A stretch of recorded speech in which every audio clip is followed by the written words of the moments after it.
Yo, what's up, everybody? All right, DogeWARRIOR here. I'm going to go into a little more detail of how I'm handling AMC stock right now. And I want you guys to realize you might get into a stock for a certain reason, but when that doesn't pan out, it's not necessarily a bad thing. You can always find a new route, okay? I'm going to tell you guys about one-dimensional, two-dimensional, and three-dimensional thinkers real quick. This is how I think. I came up with this probably 20 years ago or 25 years ago.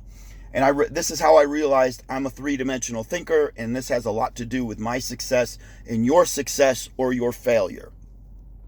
I'm going to use traffic. You're getting stuck in traffic. You're coming upon a car accident. You see it unfold. You're about to get stuck in traffic. Here's how you respond. You have three ways to respond.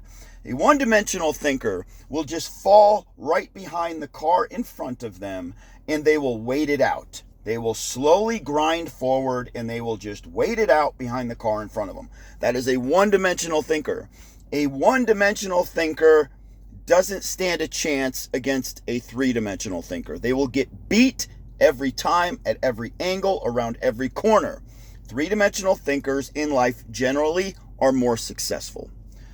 Two-dimensional thinker, coming upon a car accident. They see traffic is backing up. What do? They begin bobbing and weaving in between cars to try to bypass the accident, to try to get beyond the accident faster than everybody, which means they're going to let three cars pass, then they're going to cut somebody off in the left lane. They're going to let a car pass, they're going to cut somebody off in the right lane, and they're going to continue to do that until they bump everybody out and they get to the front. That is a two-dimensional thinker. A two-dimensional thinker will be somewhat successful in life. They will always beat out the one-dimensional thinker. Three-dimensional thinker is coming up upon this car accident. They see traffic backing up. What do? They immediately take a left down a side street. They then go a few blocks. They make a right. They go down a side alley. They have to go down side streets. They'll cut through somebody's freaking driveway if they have to. They don't care. To immediately bypass the traffic, go around, end up to the destination before everybody else. They will get to their destination because they are a three-dimensional thinker. They have this forefront thinking, man. They immediately come up with a plan before they get stuck behind all these cars. Okay, the three-dimensional thinker will always beat out the two-dimensional and the one-dimensional. So you guys have to think, and I'm using traffic as an example, but this has a lot to do with business and even how you handle the stock market and trading crypto. It has to do with everything in life. 1, 2, or 3, okay? If you're a three-dimensional thinker, you're going to be the absolute most successful in life, and you take the most risks as well. But that's attributed to being successful, being a risk taker. Sometimes in my risk taking throughout my younger years, I was extremely, I wasn't cautious whatsoever. I was reckless. I'm going to use that word because that's what I was. I bet everything. I bet the ranch back in the day. I said, I'm going to put all my money on this one idea. And if it fails, I'm totally screwed. But that's a three-dimensional thinker, man. They bet everything. They are so freaking reckless with their thinking. But it usually pays off in the end, okay? It usually pays off in the end. So this is what I'm getting at is what I entered into AMC for the squeeze. I am now stuck with a dead frog in a pond. You know what I'm saying? I'm stuck with a dead frog in the freaking water doing nothing. But if you look at it, it's still a gold mine. And that's why I decided to begin trading it, okay? And I'm trading it, if not every day, every other day, at least once, twice, or 3 times a week. And this is what I want you guys to look for, okay? I want you to look at it. It's at $37. It's been trading sideways. This is how this works. At $40, okay, there's not enough buying pressure to push it to 41 per se. So what happens is at $40, it gets sold off to $37. It then taps into $36, but it doesn't hold. All right, there's too much buying power at $36.90 to be exact. At $36.90, it then pushes back up. Okay, so what I've done and what you could do, I'm not a financial advisor, but the smartest play I've seen here with this sideways trend, it's trending sideways. So I've set my order limits at $39.50 to sell, and to buy back in at 37.50. And it keeps striking. Everyone keeps striking.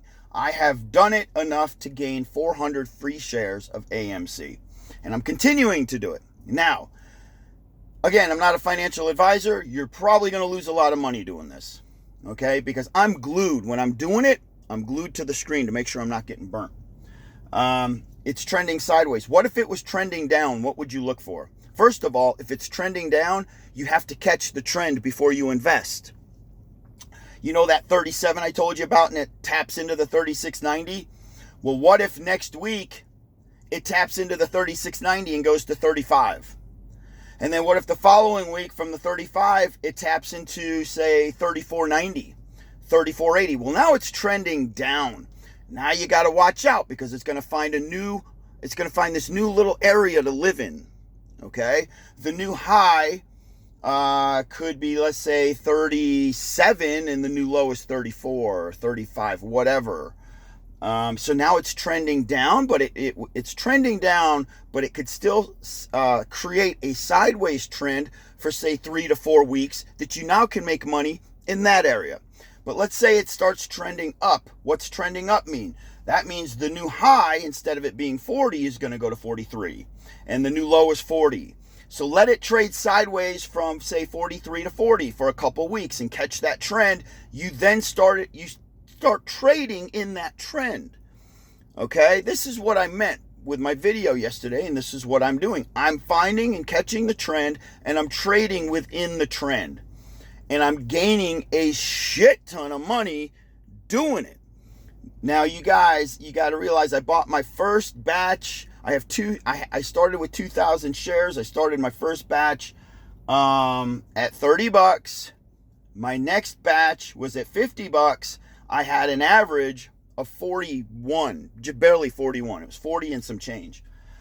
So, by me doing what I'm doing, I'm now averaged all the way down to 37.50, because I keep buying back in at 37.50, and I have 400 more freaking shares.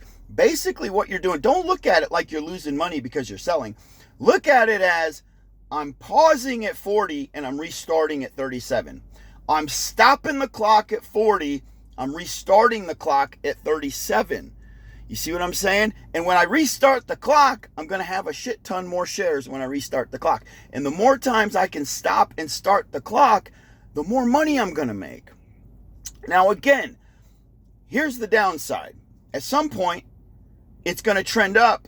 It's just going to happen. And what if I'm caught and I've already sold and I'm waiting for the 37, but instead of going to 37, that bad boy goes, let's say she taps into 39, then she shoots to 43 or 44. Well, now I'm trapped. So what I got to do is I've got to catch that trend, and I'm going to wait it out. I'm going to be like, all right, so now I've already sold and this damn thing's going up. Now, what's going to happen? What if it starts trending sideways and it goes from 43 to 40, 43 to 40? Well, I need to hurry up and try to buy back in at 40.